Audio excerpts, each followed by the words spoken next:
Hey, welcome back to Simply Trade Tips with Hammer and Heels. I'm Renee Cuccarelli, and I'm here with Julie Parks. Hi, Julie. Hey, Renee. As always, we're going to leave you with calls to action to help you FIO figure it out, in hopefully 10 minutes or less.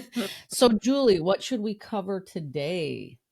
Well, so we're in the managing project series, and we covered kind of the first step of identifying your project.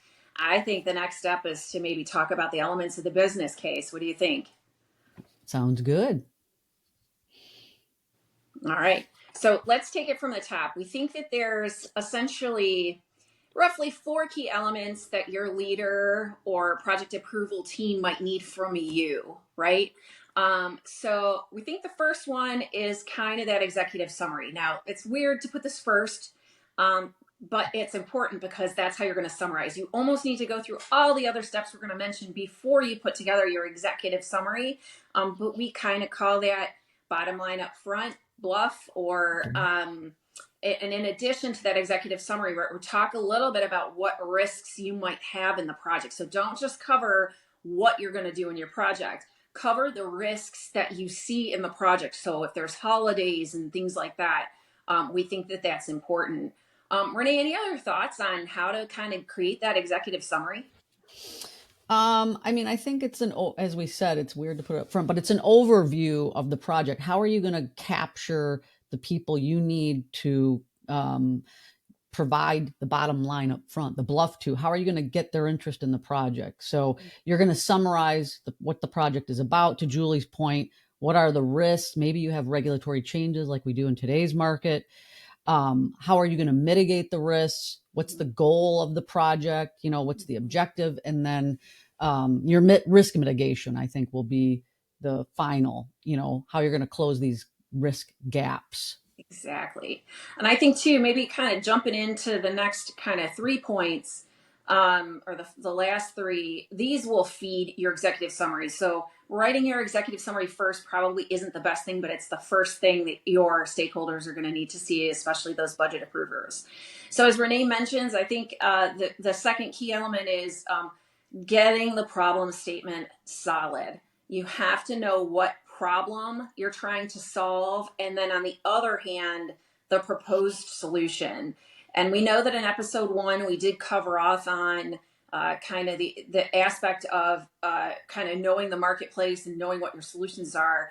These proposed solutions aren't just throwing, seeing what'll stick. You've done the research at this point, and you've done the cost analysis and the benefit analysis, a QFD chart or whatever you might create in your company, to kind of understand what the priorities of the project are and how each service provider, internal or external, matches up to that solution. So I think in a large project, I kind of discussed a little bit more about how you have your solutions evaluated. But Renee, maybe give some thoughts to folks on how a small project you can identify your problem statement and your solution. Yeah, I think part of it is, what's our intention? What is the leader that you're working for? You want to make sure that you're solving the problem for your department in the case of a small project, and then make sure you're solving the leader's intention. What do you want to solve for them? And what do they care about, right? Maybe they care that the standard operating procedure for tariff classification, because we're going back to our first episode, is accurate and it's being double checked. And, so what is it, what risk mitigation are you trying to solve? And what does the leader want to make sure, gets cleared up? Excellent advice.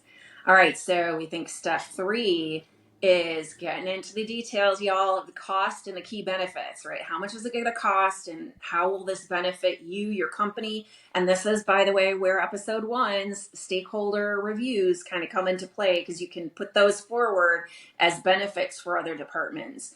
So in a large project, so if you're doing like a major systems redesign or something, you really do here need to have the cost associated with at least 3 general solutions, right? So it could be an internal solution and 2 external solutions, or 2 different internal solutions and 1 external solution, but really kind of using the rule of 3, because that kind of lends some credibility to, you just didn't pull the first best friend that you had from the street to kind of work through this.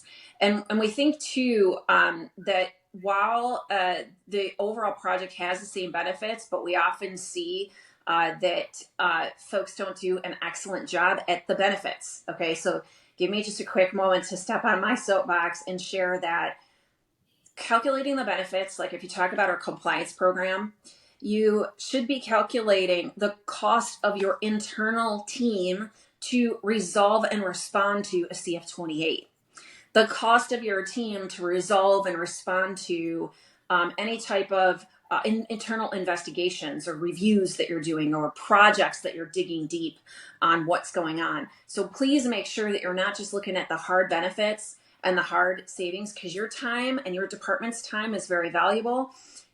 So you got to make sure that you're scooping up. If you used outside counsel, how much is that? And there's ways to kind of estimate.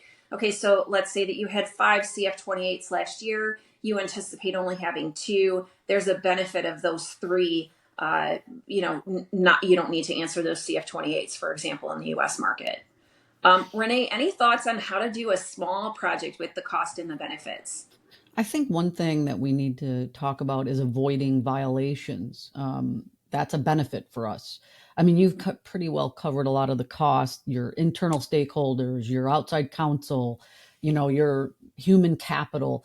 But what about avoiding violations and penalties, especially if, in my case, when we're working on a standard operating procedure, that's reasonable care, you have a consistent process. So that, I think, is an important thing to consider in your benefit analysis.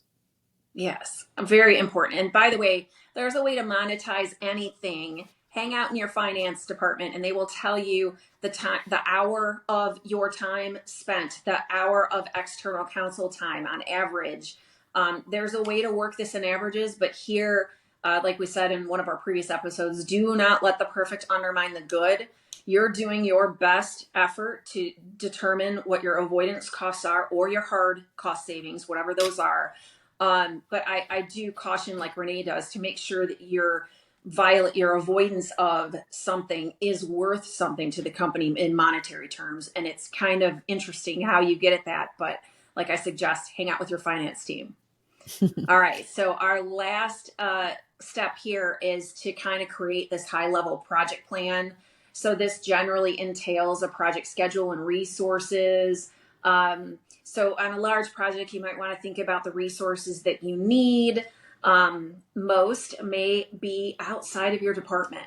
You have to estimate those and chat with those stakeholders to kind of understand what their inputs might be. Actually ask them for their time. They're the ones that know best what they need to do. And Renee, maybe from a small project perspective, how should they think about the project plan? I think part of it is just setting a realistic time frame. Be realistic, because you don't want to. I mean, under deliver and over promise, like we said in one of our other episodes. Mm-hmm. And then when there are setbacks, and you will have setbacks in a project, small and large. Make sure you communicate those. So that's part of the project plan. You might even have a column that says, delays, because people expect that in projects. So as far as our elements of a business case, we're going to do the bottom line up front. We're going to talk about the costs and benefits, to the project. We're going to do a high level project plan talking about human resources, time, right? And Julie mentioned your finance people can tell you how much an hour costs for anybody in the organization. So, Julie, for the business case, what is our FIO for our audience? Ooh.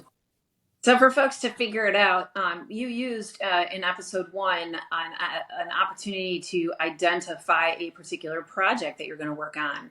So in this episode, we want you to take that project and start your business case.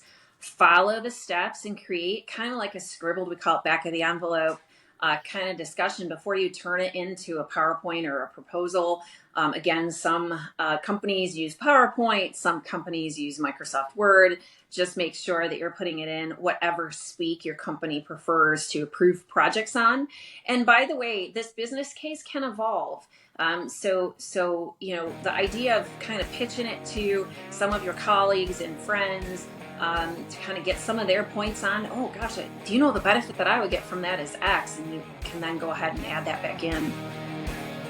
Awesome. All right. Thank you. And like we say, go to our community, Trade Geeks, and let us know. Were you able to do the FIO? Figure it out. Start the elements of your business case. All right. See you next time. Thanks. Thanks, Renee. Thank you.